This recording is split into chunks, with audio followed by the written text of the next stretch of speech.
Et salut les gars, c'est Darwin et aujourd'hui on se retrouve pour une nouvelle vidéo. Si vous avez vu la dernière vidéo où j'avais dit que j'essaierais de faire 40 vidéos, alors vu le rythme que j'ai, j'en suis à 2 cette année alors qu'on est en fin avril, ça va être compliqué de faire 40 vidéos, donc il faut vraiment que je me reprenne, que je charbonne. Vraiment, il va falloir que je charbonne. Donc pour cette vidéo, alors c'est simple, c'est un petit mélange entre les anecdotes de Mastu et les anecdotes de Squeezie. Donc Squeezie qui raconte les threads d'horreur, genre je sais qu'il ne le fait plus, mais les threads d'horreur de Squeezie et les anecdotes de Mastu. On mélange, et ce que je vais essayer de faire, c'est tout simplement 3 anecdotes d'horreur, 3 threads d'horreur. Donc il y en a 2 vraies que je suis allé prendre sur Reddit, Let's Not Meet FR directement, et une que j'ai écrite. Alors je me suis inspiré d'une histoire, là je viens de finir de l'écrire et j'ai lancé direct le rec. Donc ce que je vous propose, c'est qu'on passe à la première anecdote. Allez, c'est parti.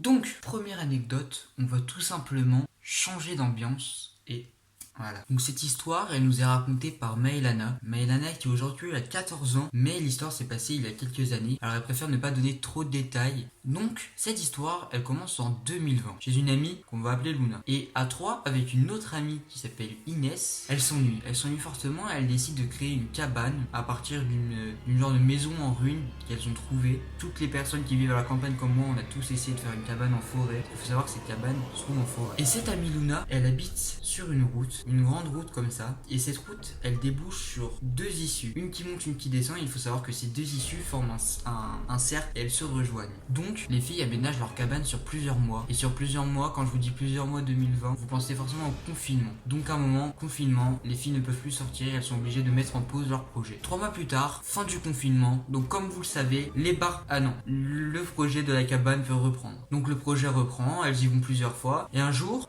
normal, elles se disent, tiens les filles, si on allait à la cabane. Donc elles le font, à 3 avec Inès, Luna et Maelana. Elles y vont, et une fois arrivées là-bas, elles se disent que le travail serait plus simple si elles utilisaient des outils comme une pelle ou des trucs comme ça. Donc vous savez, on est enfant, on se dit ce serait plus simple. Donc elles posent leur sac avec leurs affaires dedans, leurs goûter, tout ça. Et elles partent, il y a un peu de route quand même, mais 1 ou 2 kilomètres, et elles partent pour aller chercher des outils. Et sur le chemin du retour, donc en direction de la cabane, elles prennent des photos. Bon, vous avez des photos gênantes en mode voilà, on rigole, elles sont petites, on leur en veut pas. Et elles croisent un homme. Elles sont assez gênées de voir cet homme parce qu'elles ont pris des photos gênantes, donc forcément il va regarder bizarrement, quoi. Et en regardant bien cet homme, elle voit qu'il est très propre sur lui, très clean, bien habillé, tout ça. Mais elle ne le calcule pas plus que ça, elle continue leur truc. Ensuite, elles arrivent dans la cabane et là, beaucoup de peur, elles voient l'homme dans la cabane qui les regarde avec un grand sourire. Elles se disent que c'est probablement le propriétaire du terrain sur lequel a été construite la cabane.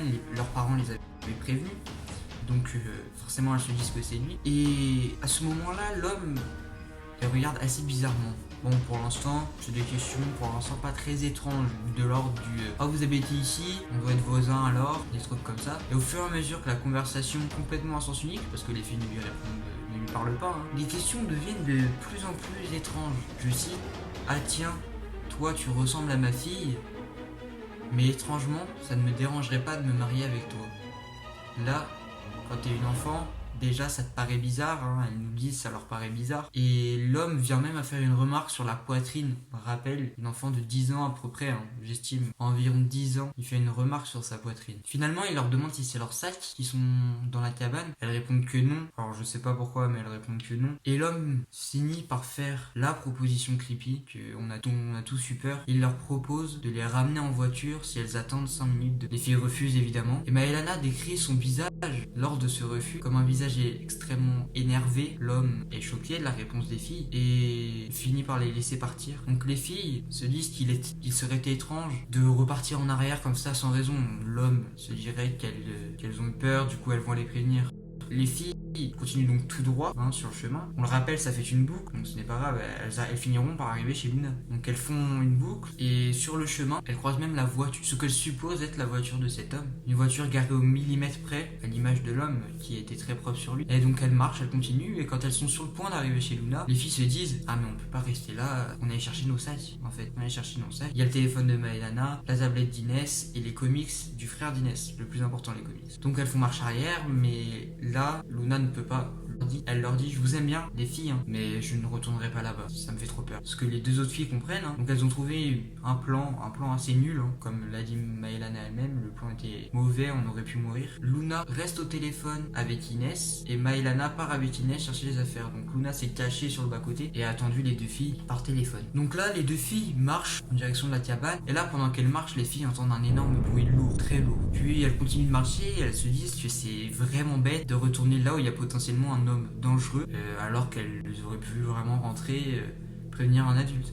Elles se disent qu'elles vont faire marche arrière, sauf que Luna, elle, voit la voiture de l'homme passer à toute vitesse. Elle suppose que c'est la voiture de l'homme, car déjà on n'est pas sûr que ce soit sa voiture, et elle n'est pas sûre que ce soit cette voiture qu'elles avaient vue y arriver. Mais du coup, les filles se disent que c'est bon, elles peuvent y retourner, pardon. Elles y retournent, et là, c'est le carnage. Tout a été saccagé, tout a été renversé. C'était déjà en ruine, mais elles avaient aménagé, et c'était complètement en pagaille, le désordre total. Donc les filles prennent les sacs, partent, rentrent chez eux, passent la nuit toutes chez Luna, et je pense que c'était une nuit assez compliquée pour elles, elles ont dû avoir une sacrée flippe. Et une semaine plus tard, les filles tombent sur un avis de disparition d'une petite fille de 10 ans à leur âge qui a disparu le jour où elles ont vu l'homme dans la cabane. Et malheureusement, c'est il y a quelques semaines seulement que Maëlana a eu la vérité sur cette histoire. En fait, la petite fille a été conseillée par d'autres enfants d'aller jouer dans la cabane de nos trois amis. Elle s'y est donc rendue, elle a croisé l'homme qui l'a kidnappée, séquestrée, il lui a fait des choses horribles, il a fini par la tuer en la balançant dans un ravin. Donc c'est la fin de l'histoire. Elle est assez elle est assez lourde, hein. C'est la pire histoire de celle que j'ai sélectionnée. Elle est assez lourde à raconter, déjà rien qu'à raconter, je vais pas vous mentir que c'est assez compliqué. Et puis voilà, hein. Et du coup je vais vous dire pourquoi Maëlana préfère ne pas donner trop de précision, par respect pour la famille de la victime bien sûr, ce qui est tout à fait normal et qu'on comprend. Et passons à la seconde anecdote.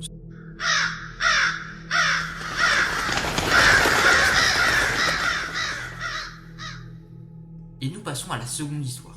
Donc cette histoire, c'est l'histoire de Yasmina. Yasmina, aujourd'hui, elle nous raconte qu'elle a 24 ans, mais qu'au moment des faits, elle n'en avait que 11. Alors cette histoire, elle se passe quand elle était jeune. Elle avait donc 11 ans, comme je viens de vous le dire. Elle se passe avec sa sœur de 15 ans lors de l'histoire, et ses parents. Yasmina nous raconte que bien que cette histoire se soit passée il y a plus de 10 ans, elle en est toujours traumatisée aujourd'hui. Donc Yasmina a 11 ans. Elle habite chez ses parents avec sa sœur de 15 ans, et elle habite en périphérie d'une grande ville, dans une maison sur 2 étages. Un week-end de jour férié, ses parents décident de partir 3 jours afin de se reposer et de chill en max. Parce que dès le premier jour, manque de bol, la sœur de Yasmina est malade, ce qui les oblige à partir le lendemain soir. Ils prennent la route et arrivent chez eux à 3h du matin. Tout le monde est exténué, les parents, Yasmina. Ils s'empressent donc tous d'aller dans leur chambre, et Yasmina nous dit qu'elle est contente, qu'elle n'a pas eu besoin de ranger ses affaires parce qu'elle était vraiment exténuée. Elle se jette dans son lit, et là elle nous dit qu'elle a un mauvais pressentiment, un mauvais feeling encore une fois. Elle se sent mal, elle se sent vraiment mal. Elle nous dit qu'elle n'est pas malade comme sa sœur, elle se sent simplement mal. Elle est tellement exténuée qu'elle n'y fait pas plus attention à ce pressentiment, mais elle entend un bruit. Elle entend un petit bruit de craquement, un petit coup, elle ne précise pas. Elle entend un bruit et elle s'endort. Honnêtement, elle a la flemme de se lever, elle se dit que c'est son chat, elle se rassure, elle s'endort. Ensuite, peu de temps après, elle nous dit qu'elle se réveille avec une envie d'aller aux toilettes. Alors celle-ci, elle est chiante, cette envie d'aller aux toilettes, mais elle est obligée. Elle prend donc son téléphone, allume la lampe torche, la pointe au sol pour ne pas se faire mal en marchant, et voit un homme. Un homme, ici, allongé sur le sol, à côté de son lit, à moitié sous ce dernier. Elle hurle de toutes ses forces. L'homme se lève et part en courant. Part, mais à toute vitesse. Là, son père se précipite dans sa chambre. Elle lui raconte. Il se rue dehors pour aller voir si l'homme est là. Ses parents appellent donc la police. Et rien dans la maison. Il n'arrive pas à retrouver l'homme. Mais il retrouve un sac et des chaussures que l'homme avait laissées pour ne pas faire de bruit au cas où il y ait des personnes dans la maison. Donc voilà, c'est l'expérience traumatisante qu'a vécue Yasmina. Elle lui dit qu'aujourd'hui, elle ne peut pas dormir toute seule. Du moins, elle a eu du mal à se remettre et dormir toute seule. Et il est impossible pour elle de dormir sans lui. Voilà, cette histoire elle est horrible. Vraiment, je la trouve horrible parce que ça peut arriver à tout le monde. Alors, il lui a rien arrivé à Yasmina, heureusement, mais ça aurait pu vraiment arriver à plein de gens. Je pense que c'est le cauchemar de plein de gens ce qui s'est passé. Et on va passer à la dernière histoire qui elle est encore plus chill, mais il y a quand même une mécanique, comme dit Squeezie, qui est assez étrange. Bon, donc on passe à la dernière anecdote. C'est parti.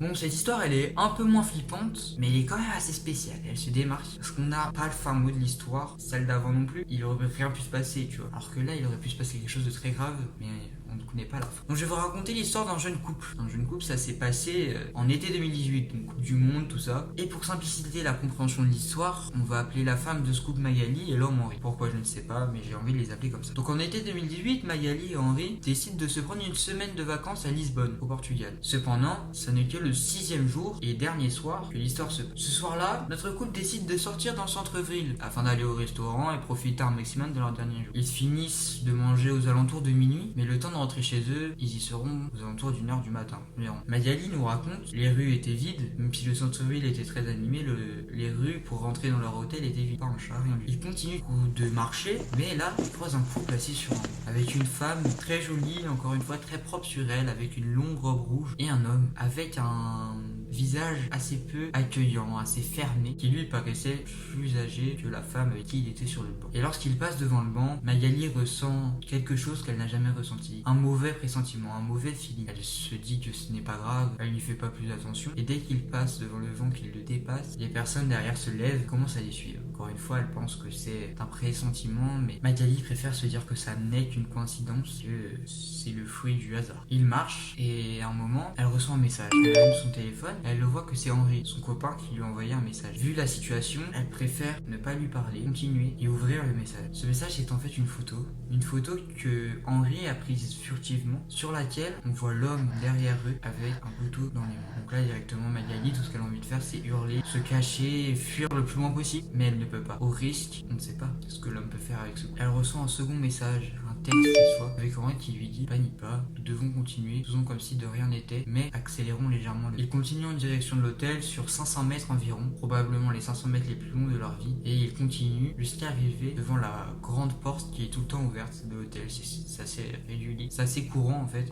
dans les hôtels, une grande porte ouverte, et après une deuxième viendra plus tard. Donc ils rentrent dans le premier sas, et là il y a une grille par laquelle on doit utiliser une clé pour passer. Donc ils se dépêchent de la mettre, ils ouvrent et le referment. L'autre couple qui est environ 50 mètres derrière, ils doivent faire vite, ils s'empressent d'aller dans l'ascenseur, ils l'appellent, et là l'homme arrive, se met au grillage, attrape les barreaux de cette manière et hurle. Il leur hurle. Alors évidemment, il ne parle pas portugais, nous a dit, mais ils sont assez apeurés, ils ont peur. Il avait l'air énervé, le monsieur. Ils s'empressent d'entrer dans l'ascenseur. Ce qu'ils font, montent dans leur chambre, rentrent, ferment la porte. Ils essayent tant bien que mal de s'endormir. Ils se réveillent le lendemain. Ils doivent partir, mais ils appellent quand même la police le matin. La police qui n'a malheureusement jamais pu retrouver l'homme. Alors heureusement, il ne s'est rien passé, hein. Donc voilà. Heureusement, l'histoire s'arrête là, mais ça aurait pu très mal finir si ne serait-ce Henri n'avait pas eu non plus le pressentiment que c'était bizarre et qu'il n'avait pas pris cette photo. Donc voilà, c'est la fin de l'histoire. C'est la fin des 3 histoires. Je vous affiche les 3 histoires ici. Voilà. Je vous laisse maintenant écrire en commentaire quelle histoire vous pensez est la fausse. Vous avez 10 secondes ou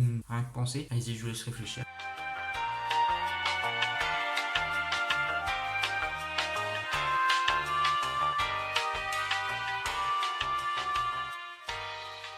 Voilà, ça fait 10 secondes. Donc, alors, 1, 2 ou 3, quelle était la fausse histoire? Eh bien, c'était l'histoire du couple étrange à Lisbonne. Voilà. Donc, dites-moi en commentaire si vous avez trouvé la bonne histoire. Dites-moi si elle était bien, parce que du coup, je l'ai inventée. Je me suis inspiré, mais je l'ai inventée. Donc voilà, dites-moi en commentaire si vous avez trouvé. N'hésitez pas à vous abonner, liker la vidéo, ça me ferait extrêmement plaisir. Puis, salut les gars, c'était Darwan. On se retrouve la semaine prochaine pour une nouvelle vidéo. Peace!